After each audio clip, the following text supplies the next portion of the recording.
നമസ്കാരം, എല്ലാവർക്കും പുതിയ വീഡിയോയിലേക്ക് സ്വാഗതം. നമുക്കറിയാം ഇന്ന് എമ്പുരാന്റെ അപ്ഡേഷൻ കഴിഞ്ഞ് അവസാനത്തെ ആള്, നമ്മുടെ ആദ്യത്തെ ആള് ലാലേട്ടൻ വരികയാണെന്ന് നമുക്ക് മനസ്സിലായി. ഇന്നത്തെ ഒരു ദിവസം മുഴുക്കെ കഴിഞ്ഞ 18 ദിവസമായി നമ്മൾ കാത്തിരുന്നത് ലാലേട്ടന്റെ വരവിന് വേണ്ടിയിട്ടാണ്. അദ്ദേഹം വന്നു. സ്റ്റീഫൻ നെടുമ്പള്ളി അഥവാ ഖുറേഷി എബ്രഹാം അദ്ദേഹം വന്നത് വലിയൊരു അപ്ഡേഷൻ തന്നുകൊണ്ടാണ്. എമ്പുരാൻ 3 ഭാഗങ്ങളായിട്ടുണ്ട്. അതായത് നമ്മള് സ്റ്റീഫൻ നെടുമ്പള്ളിയെ ഇനിയും കാണും. 3 ഭാഗങ്ങളിലായിട്ടാണ് സിനിമ വരുന്നത് എന്ന് അദ്ദേഹം പറഞ്ഞു.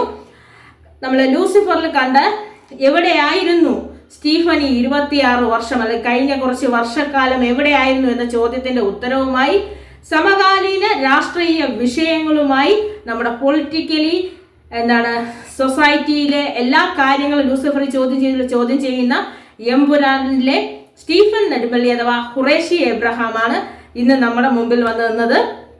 അത്യധികം ഗംഭീരമായ ഒരു സിനിമയാണ് എന്നുള്ളതാണ് അദ്ദേഹത്തിന്റെ ഭാഗത്ത് നിന്നും പറഞ്ഞത്.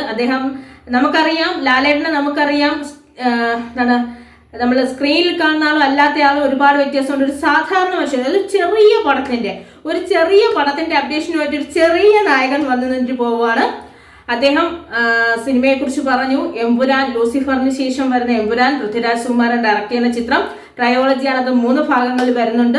അപ്പൊ ഇതില് 2ാം ഭാഗത്തിലെ എമ്പുരാനാണ് പറയുന്നത്. അതായത് സമകാലീന രാഷ്ട്രീയ വിഷയവും സ്റ്റീഫൻ നെടുമ്പള്ളിയുടെ കഴിഞ്ഞ കാലത്തെ യാത്രകളും എല്ലാം കൂടി ചേർന്ന് നമ്മൾ ഇത്രയും ദിവസം കണ്ട 36 ക്യാരക്ടറും പിന്നെ നമ്മൾ കാണാത്ത കുറെ ക്യാരക്ടറുമായിട്ട് ചേർന്ന എമ്പുരാൻ മാർച്ച് 27-ാം തീയതി തിയേറ്ററുകളിലേക്ക് എത്തുകയാണ്.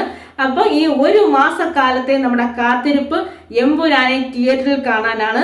ഖുറേഷി ആയിരിക്കാം കൂടുതലും നമുക്ക് കാണാൻ കഴിയുന്നത് എന്നുള്ളൊരു ഇൻഫർമേഷനും കൂടി ഇതിന് കിട്ടി.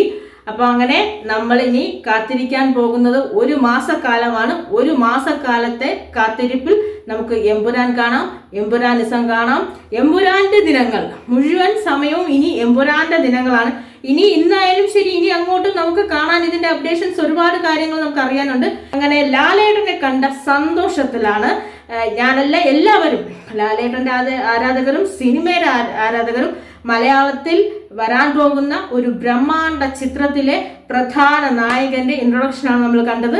അത്യധികം സന്തോഷത്തോടു കൂടി നമുക്ക് എമ്പുരാനെ ഇനി തിയേറ്ററിൽ കാണാം.